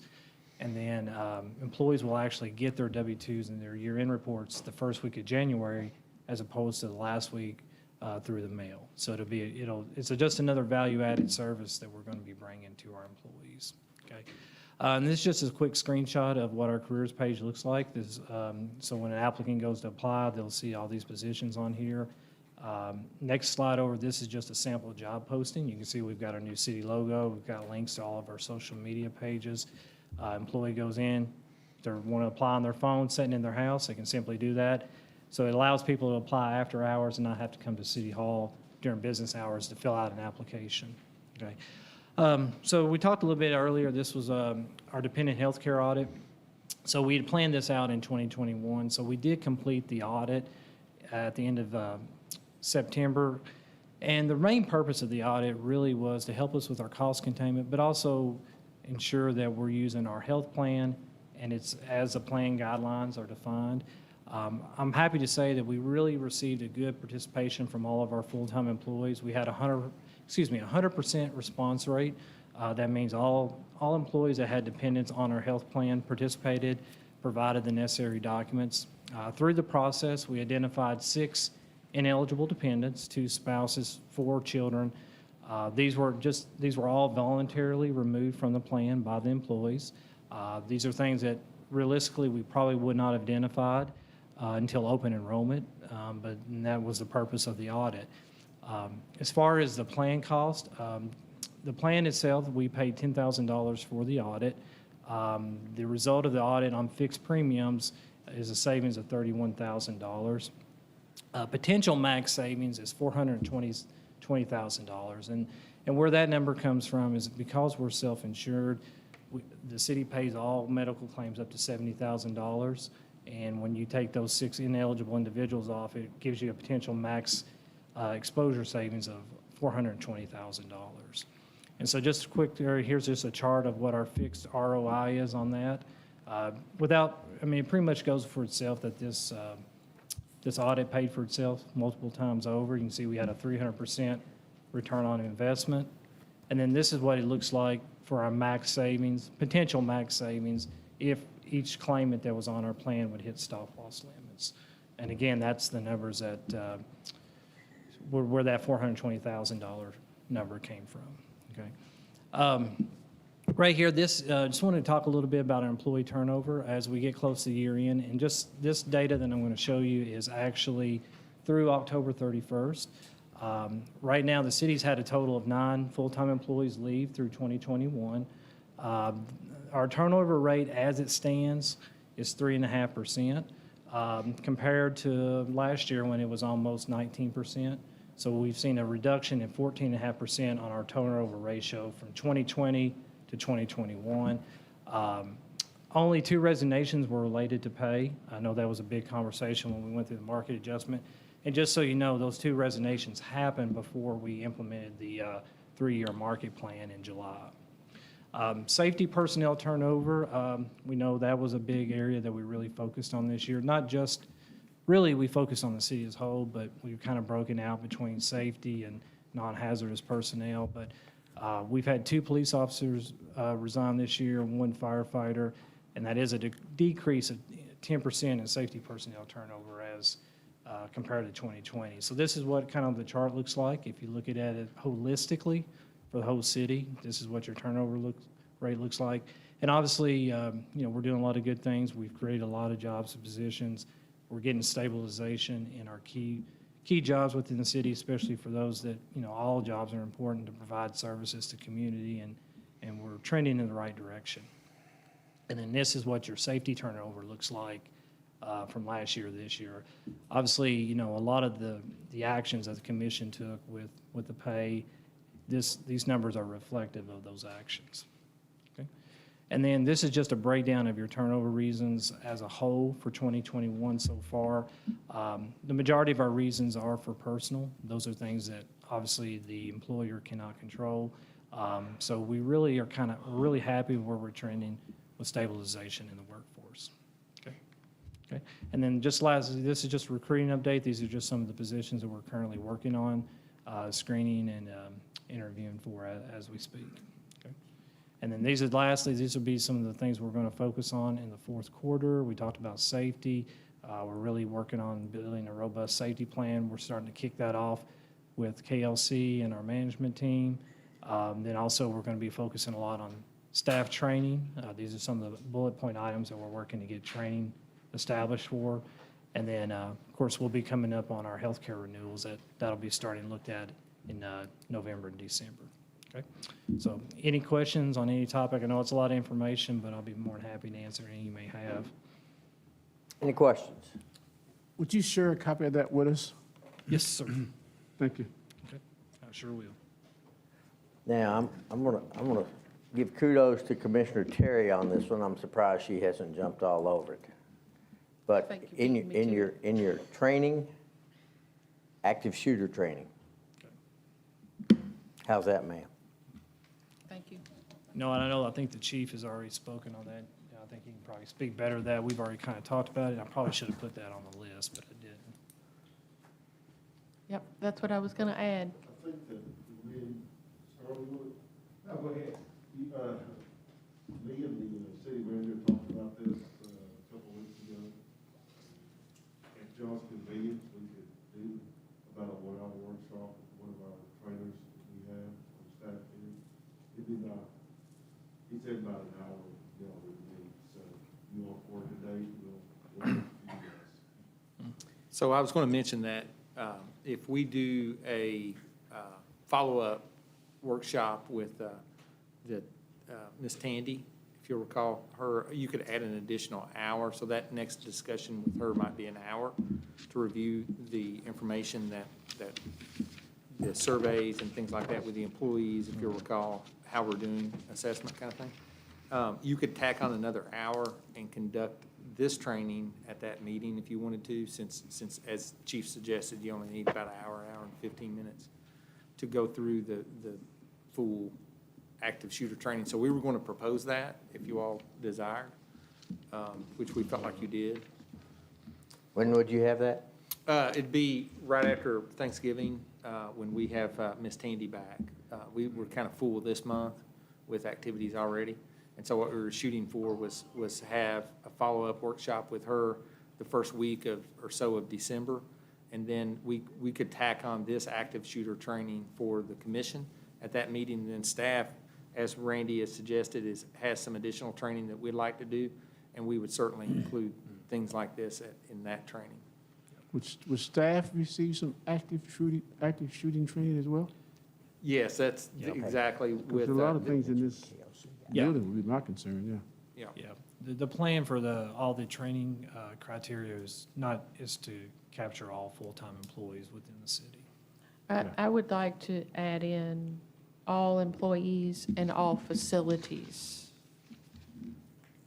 to receive training. Correct. Because, Yes. and also to include a meeting-like setting, which I guess is probably your idea with tacking it on to something else, where we're going to do team building, and then we're going to talk about how, somebody can shoot us all up, but that's okay.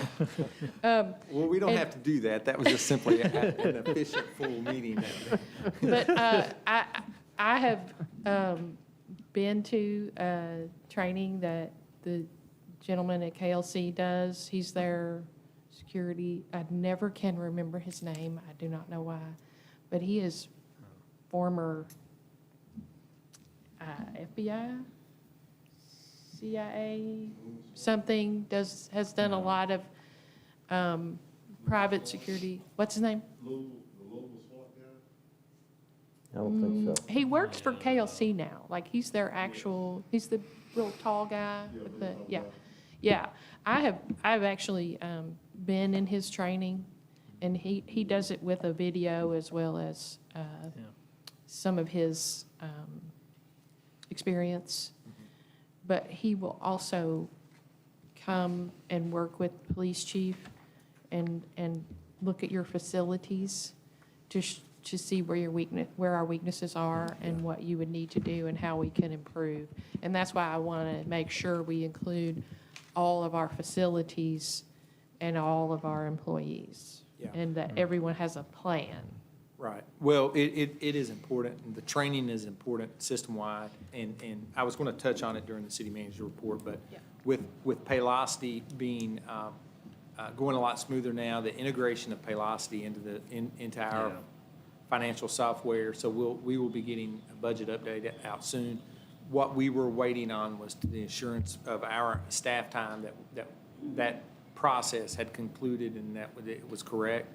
And so now you see Randy talking about the fourth quarter goal of staff training. Yeah. The active shooter training was in that list for us. Chief and I talked about it. And so we'll bring it up in December at a workshop and do that and try to anticipate future training, because it is important. And it's important for staff, and it's important for all of us that participate in this environment. I know that we have gotten the police involved at different times over the years as people have been in and out of the building. And so we appreciate their adjacency to City Hall staff. And so safety is something that we have to unfortunately be cognizant of now. Yeah. Yes, and it's important that we address our facilities as well, because we do have employees that go across different facilities. And so everyone needs to know what to do wherever you are. Yeah. So, thank you. Yeah, and we, one of our goals going forward is to get back on a normal annualized training schedule. We kind of got away from this.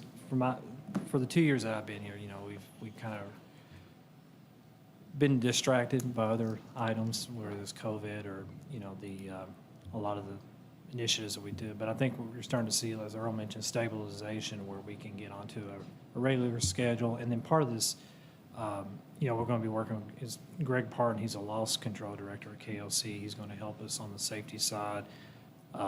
He'll guide us on some of that. And so we're going to have a lot of input there from a lot of different sources to build those safety programs. Because it's really important, we're not on, active shooting, violence in the workplace, sexual harassment, all these things are are things that we have to make sure that we stay at the forefront of our minds when we're doing our daily duties. And the only other thing I had is we wanted to open discussion when we talked about safety. And we mentioned COVID is currently we've seen, a lot of decline in cases, and we've seen a lot of local businesses and agencies kind of change their mask mandate. Now, the city, obviously, we have our mask mandate in place now for city facilities. We passed a resolution, I think it was back in August. But anyway, we wanted to talk to the commission and see how you would like to approach that. I mean, we really have three options. We can either keep the mandate in place, make it optional, or, dissolve your mandates in your facilities, or we can, take a conservative approach and just kind of see where the cases go and how this trends. But we've seen a very large decline within city employees in cases. I think we've gone from having anywhere from 10 to 15 a week down to maybe 1 every 2 weeks right now is what we're seeing. So we just kind of like to open that discussion. It wasn't in my report, but it was something that Earl and I talked about, and we'd like to kind of gauge your thoughts on that, because that is a very fluid situation.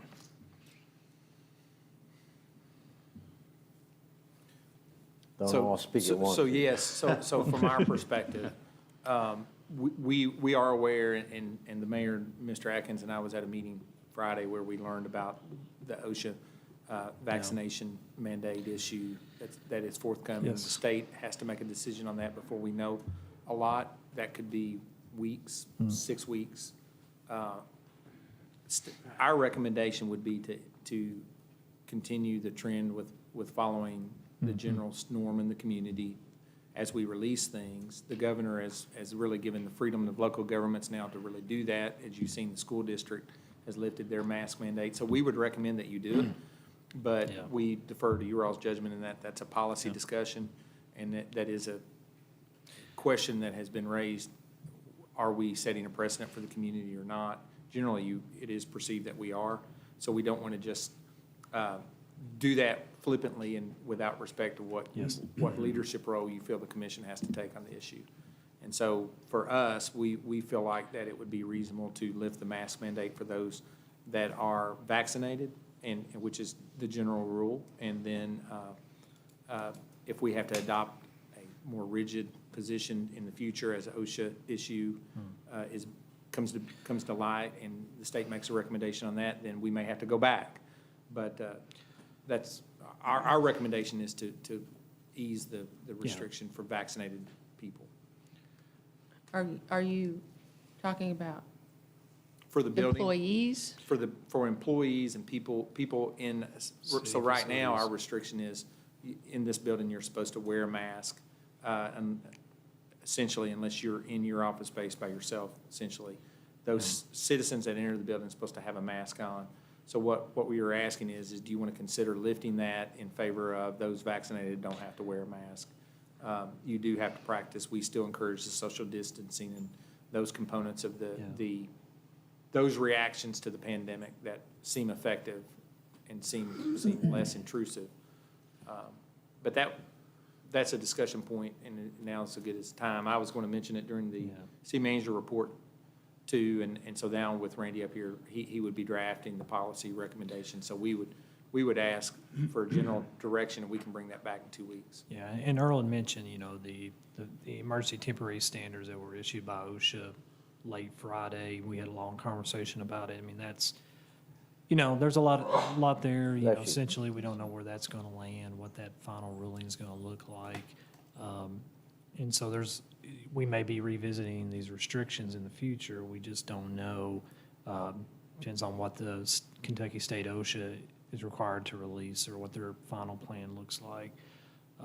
But we feel like right now, with the way that the workforce is trending, we don't have vaccination. I can't give you an exact vaccination percentage of our workforce. If I had to estimate, it's probably in the 60% range, maybe higher by now. I know a lot of our employees were working through with the health department to get their booster, but with what we've seen, everyone's still doing a good job of cleaning their workstations, doing all these different safety protocols. We've basically, the best way I can put it, is become a new way of life. It's become standard practice. Everybody's gotten used to it.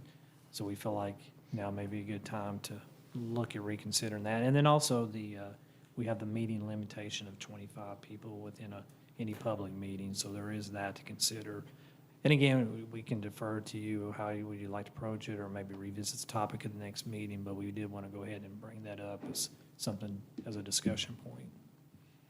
I would prefer mass suggested or requested, and then maybe as far as employees, when social distancing is not possible or something along those lines.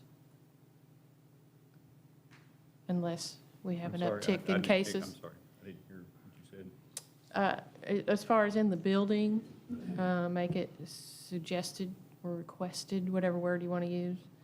And then among employees with, when social distancing is not possible,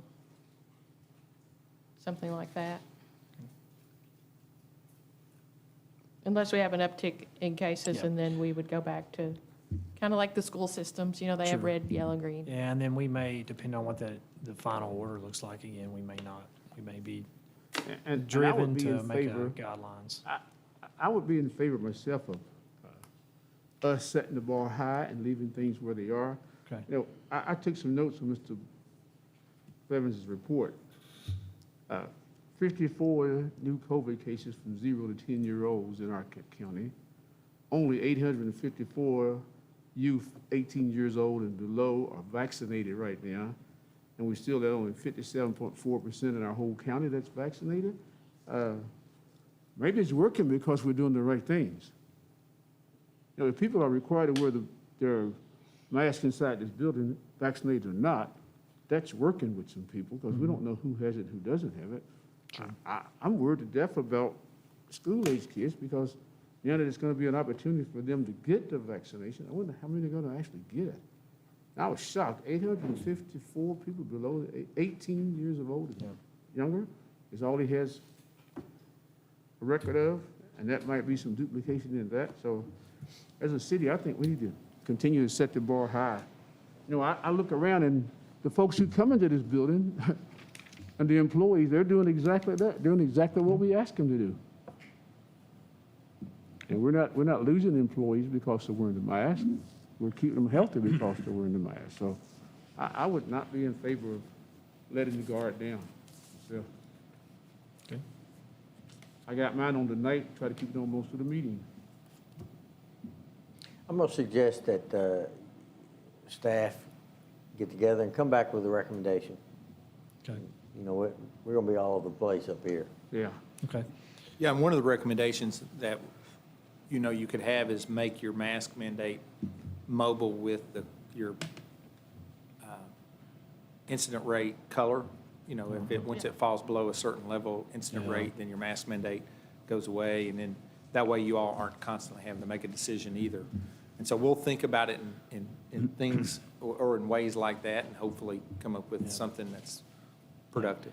Yeah, we can draft a couple of different proposals for you to, a recommendation to look at. And again, this is very fluid, so we know it could change tomorrow, but we just wanted to bring One of that my- as a discussion point for you. Sorry, Oh, I think sorry, one of go my ahead. concerns is if we lift the mask mandate, that people who have been practicing the social distancing and the keeping their hands washed and doing all the other positive things may take that as a sign that they can ease off on those. So Yeah.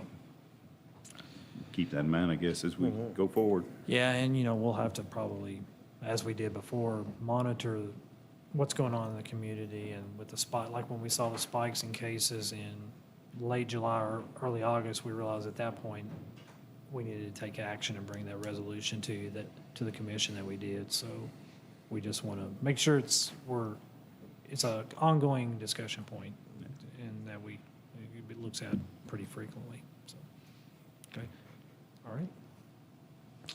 I think that's all I have, unless you have any other questions for me. I just wanted to say thank you, Randy, for the short time that you've been here. It seems like you have, You've done a lot. yeah, it seems like you've just been here forever, because you just came right in and took care of things and got your arms around this. And I don't know how you deal with the insurance all the time, and I attribute your professionalism to helping to keep our employees here and keep the morale up and to assist them with what they need. So thank you for that. Oh, well, I appreciate that. You know, it's a team effort. We have a really good team environment here, and I think that's the key to the success. So, thank you.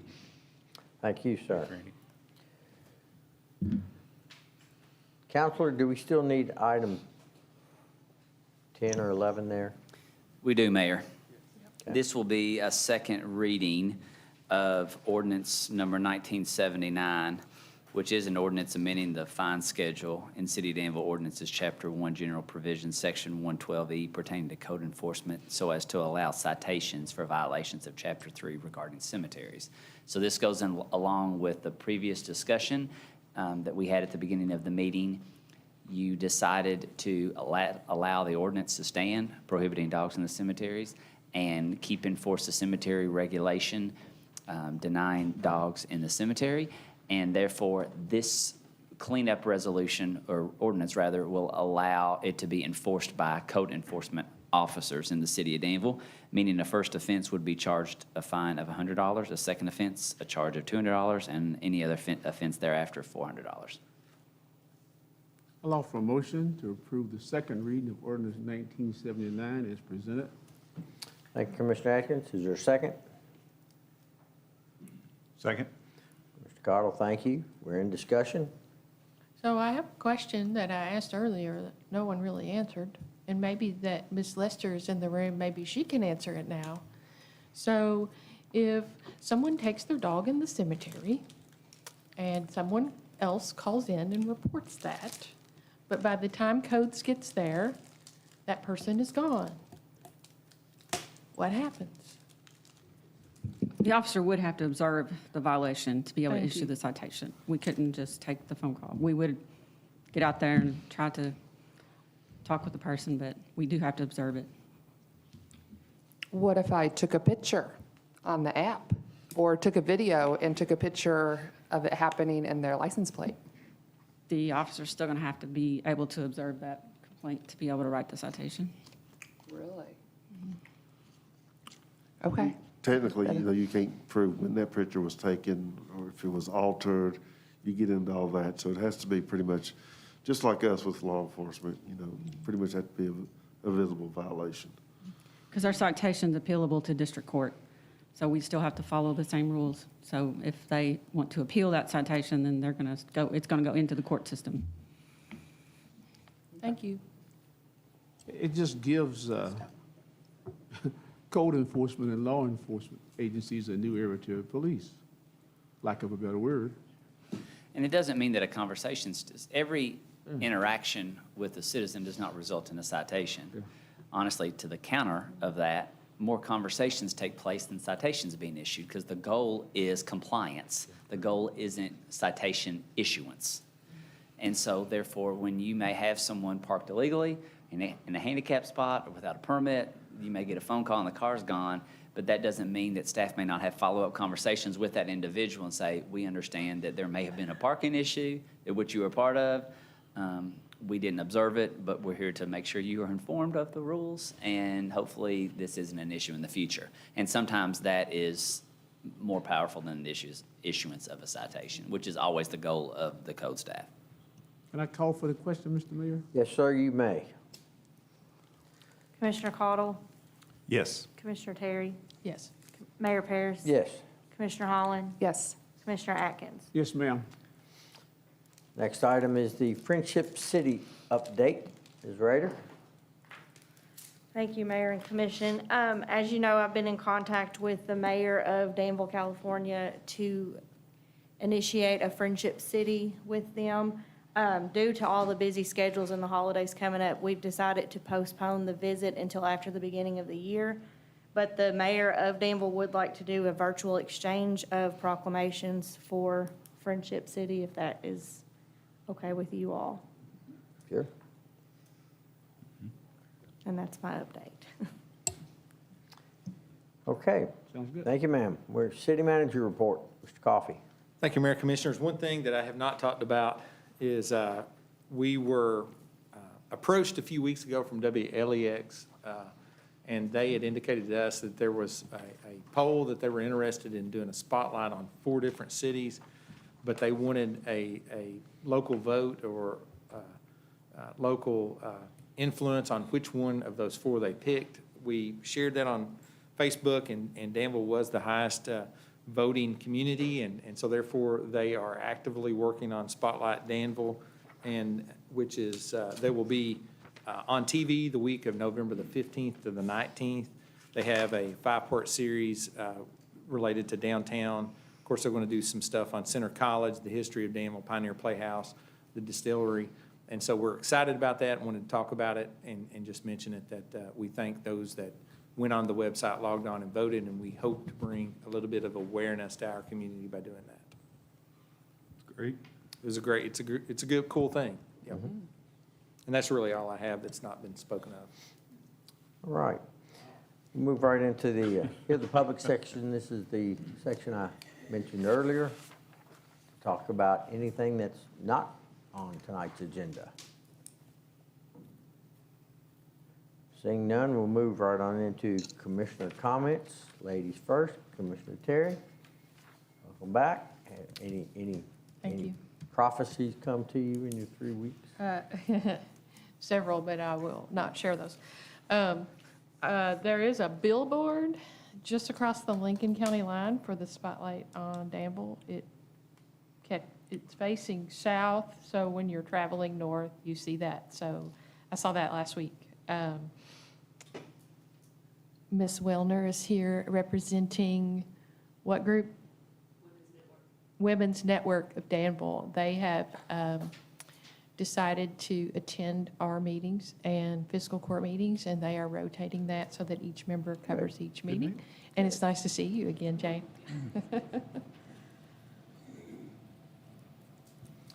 Jenny?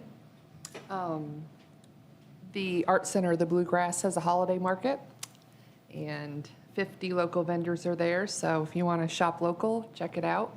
They're open Tuesday through Saturday. It's open at 11. So I haven't been yet, but hope to see some of the local artists. So, Mr. Atkins? I thought she was going to do a free commercial for me, but she blew it, didn't she? There's a Kwanzaa and a African-American Santa Claus display at the Art Center. Started last Thursday, and we'll go on all the way to the Christmas holidays.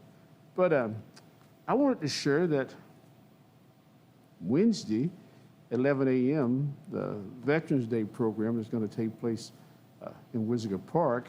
They're putting a placard in beside the courthouse honoring all our veterans and remind all those guys who were here that Thursday is Veterans Day, and thank all of them and thank all of us for our service. And then for those of us who are in attendance, James Hunt, who is always a member of our commission, he's the thorn that sits between those 2 roses back there. I talked to him today.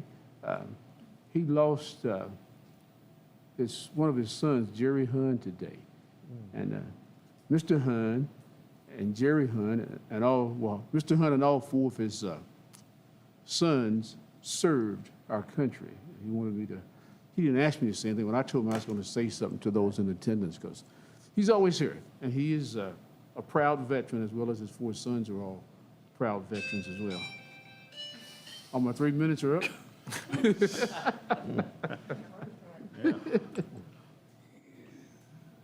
Kevin? Well, let's see. I could say I was glad to be back from vacation, but I'd be a bald-faced liar. So I don't know. Only thing I have to add is shrimp is better in Charleston. Leave it at that. I bet. Kudos to the painting of the new water tower. Looks good. And remind, tomorrow is I believe it's a webinar on homelessness.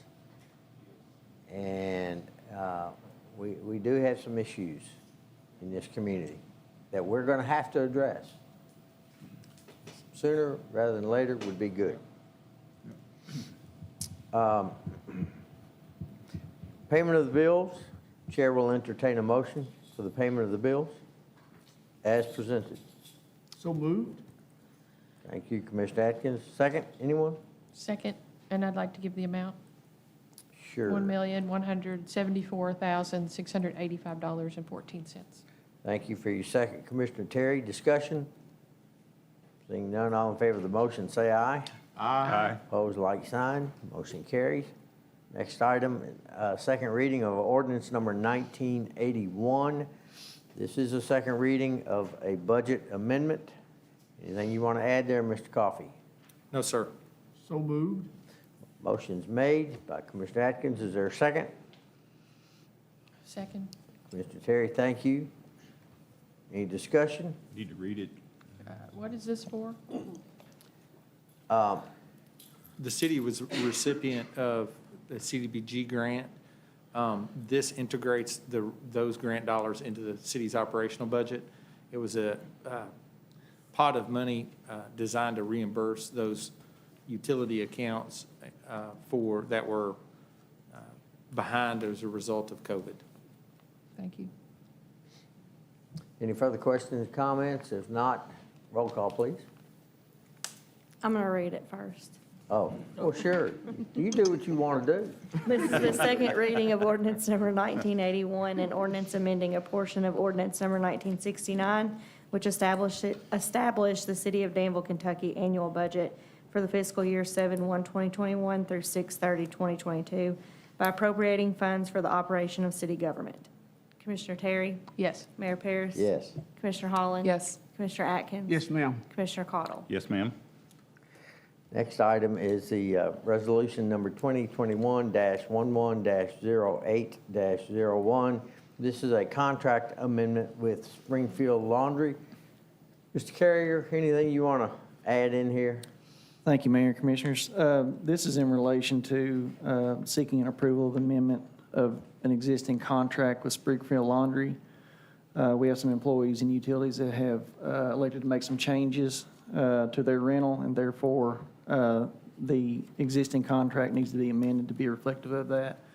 And this will be absorbed in our existing clothing allowance and utility budget, so there won't be no cost incurred. Thank you, sir. Do I hear a motion for the resolution? So moved. Resolution 2021-11-08-01 as presented. Thank you, Commissioner Atkins. Is there a second? Second. Thank you, Commissioner Holland. Any discussion? Seeing none, all in favor of the resolution, say aye. Aye. Opposed, like sign. Next item is resolution number 2021-11-08-02. This is the consultant selection for Brownfield Environment. Mr. Morgan. Yes, the city advertised a request for proposals from environmental consultants to assist with the implementation of our Brownfield grant that we received from the EPA. We received 2 proposals from BCA Environmental and Leinbach-Funkhauser. A selection committee of city staff of 3 reviewed the proposals and scored them. All 3 scored Leinbach-Funkhauser higher. The proposals were in your all's, in the commissioners' meeting room. You all could review those. It's a more thorough proposal, and they have completed several of these grants in the state of Kentucky. The BCA has not done any grants in the state of Kentucky. They've done a lot in Indiana, Illinois area, which is actually a different EPA region. So we took that in consideration, and they scored higher due to that. So we are recommending to award to Leinbach-Funkhauser, and we will come back later with the contract with a agreed amount. I move for approval of resolution 2021-11-08-02. Thank you, Commissioner Cottle. Is there a second? Second. Mr. Terry, thank you, ma'am. We're in discussion. How did these particular sites get chosen? There was a handful of sites that were in the application that was done last year when it was applied. We're not at this, none of these are set in stone. We're not at really the site selection portion of this yet. The first thing we'll do is a public outreach program. That's the first thing they'll assist us with is public outreach. We'll start gathering in those sites. There's a process to that. We have to submit the sites to EPA for approval. So there'll be this is a 3-year long grant program. So there'll be several steps to this, and this is just the very first step. So Yeah, and the original list that was created were those areas that were highlighted during the downtown master plan process as interesting and in terms of had potential to be something different. And so a big piece of the redevelopment of anything is doing your environmental phase one. And so therefore, we applied for the grant to support that rebirth or regrowth as time passed. And just for the public's sake, the brownfields are basically considered contaminated land. Not necessarily. The Brownfield is a contaminated land program, but this, an environmental phase one is tied to the establishment of liability for something if something were ever discovered. So it's not really polluted per se. It's something that could be at risk.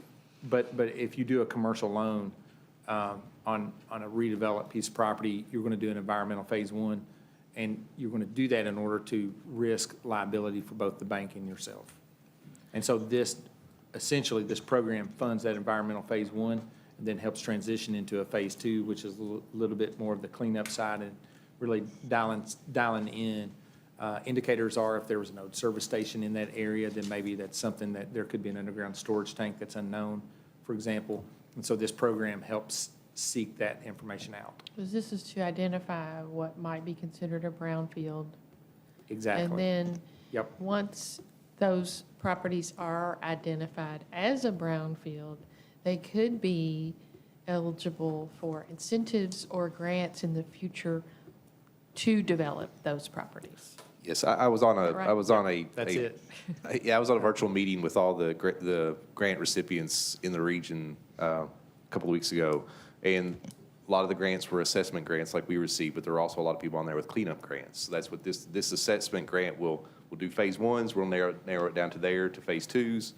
And then for the phase two, we'll narrow it down. We have a little bit of money set aside for, they'll do cleanup plans for the phase twos that we see that have potential for a cleanup program. So, and once we have those cleanup plans, then we turn around and apply for grants to implement those cleanup plans. Which is essentially economic development. It is. Yes. This Yep. grant will provide incentives for people to take a risk because we can mitigate those risks up front. Right. To a certain degree. Yeah, it's really any property that looks to be redeveloped. I mean, Yep. it could be simple. It doesn't have to be underground pollution. It could be an asbestos assessment. I mean, there's things like that. It doesn't have to be anything major. It could be just a simple phase one assessment of a property that could be redeveloped. So it's something that the property owner requests? They have to be a partner with the city on it, yes. Okay, city can't just fix something that they know or feel is. Right. Would qualify. Well, yes, all the sites we would have to work with the owners. Yeah. Any further questions or comments? If not, Chair will call the question. All in favor of the motion, say aye. Aye. Opposed, like sign. Motion carries. Item 18, Ms. Lester, welcome, Last but not least, right? but not least. You have before you the month of October. We issued 42 business licenses and placed 28 liens, and we recovered 10. We wrote 18 NOVs, and we had a total of inspections of 136. On our condemned properties report, we had discussed last time 1020 East Main Street. Repairs have commenced on that now, so hopefully we will start seeing some changes there. And then this is kind of where we were talking earlier about education. We educate and work with property owners. As you can see, the building 110 Stanford Avenue there, McClure Drive, that property took significant fire damage. We worked with the property owner, and they demolished it on their own. So you have pictures in your package showing what that looked like before and what it looks like now. Also, 105 Wilderness Road started with a garbage complaint, and we come to find out we had numerous violations. We condemned the property. That was a team effort again with police, fire, codes, working with the property owner to condemn that building. All of those people had to immediately get out of that building as they did on Broadway. So that's was a team effort there. And you can see the pictures of what the property looked like on the inside. That's just some of them. There's others that were much worse.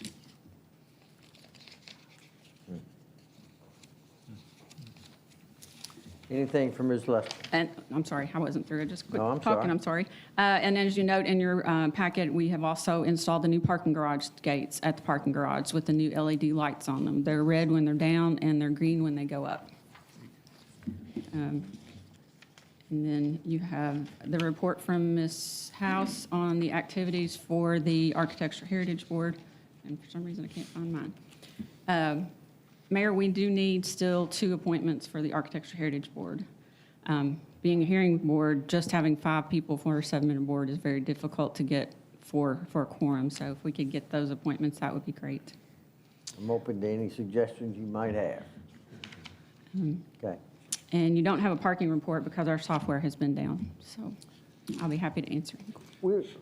Jage and Earl and I were at a KLC last Friday, and I believe it was the gentleman from Henderson who had kind of done a batch processing.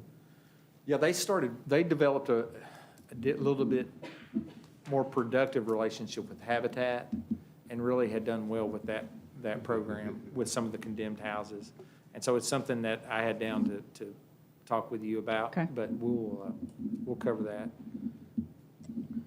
with Bridget. It was a great idea, yeah. They had demonstrable success using Habitat. Were you able to get with that property owner that I gave you the name and number of? I had called, I don't know that, I know I have not talked to him. I had called and left a message. I need to follow up with him. Okay. To be honest, yeah. Okay. Yeah, we Just had wanted to a make couple sure. good ideas, and yeah, I'll make a note to follow up with him again. I had called and didn't get him, and it honestly just went by. Okay, I just wanted to make sure we followed up on that. Yep. Thank you for bringing it up. That concludes the items on our agenda. Do we have need for an executive session? We do, Mayor. I'd ask that you meet under the personnel exception and threatened litigation. Chair will entertain a motion to that effect. You can do that off of vacation. What's that? You can do that since you're off vacation. I can't see. Oh, they put it back in the wrong Yeah, they put spot, it in the didn't they? middle. Okay, I'll do it. Thank you.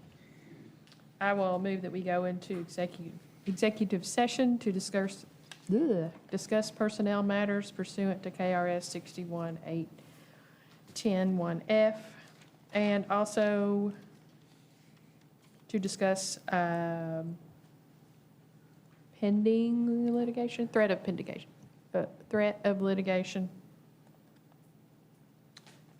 pursuant to KRS 61.810(1)B. No, C, 61.810(1)C. We have a motion. Is there a second? Second? Great. All in favor of the motion, say aye. Aye. Aye. Opposed, like sign. If I vote opposed, does it mean I don't have to go to the meeting? No, Nope. sir. And you, and record JH as a yes. We are in executive session.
session?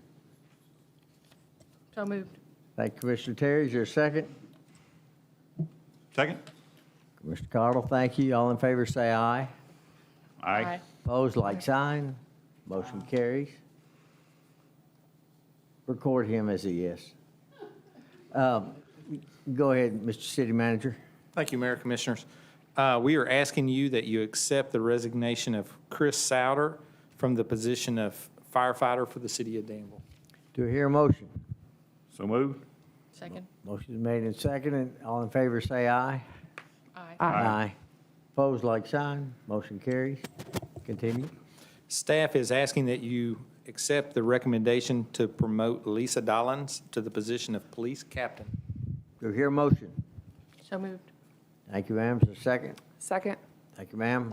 All in favor of the motion, say aye. Aye. Opposed, like sign. Motion carries. Continue, sir. Thank you. Staff is asking that you accept our recommendation for the termination of Jeremy Cook from the position of police officer recruit for the city of Danville. Do I hear a motion? So moved. Motion is made. Is there a second? Second? Second. All in favor of the motion, say aye. Aye. Aye. Opposed, like sign. Motion carries. Any further business, sir? No, sir. Seeing none, Chair will entertain a motion to adjourn. Ashley, past that time. I move that we adjourn. Thank you, Commissioner Cardle. Is there a second? Second. Thank you, Commissioner Holland. All in favor, say aye. Have a good night. Aye. Aye.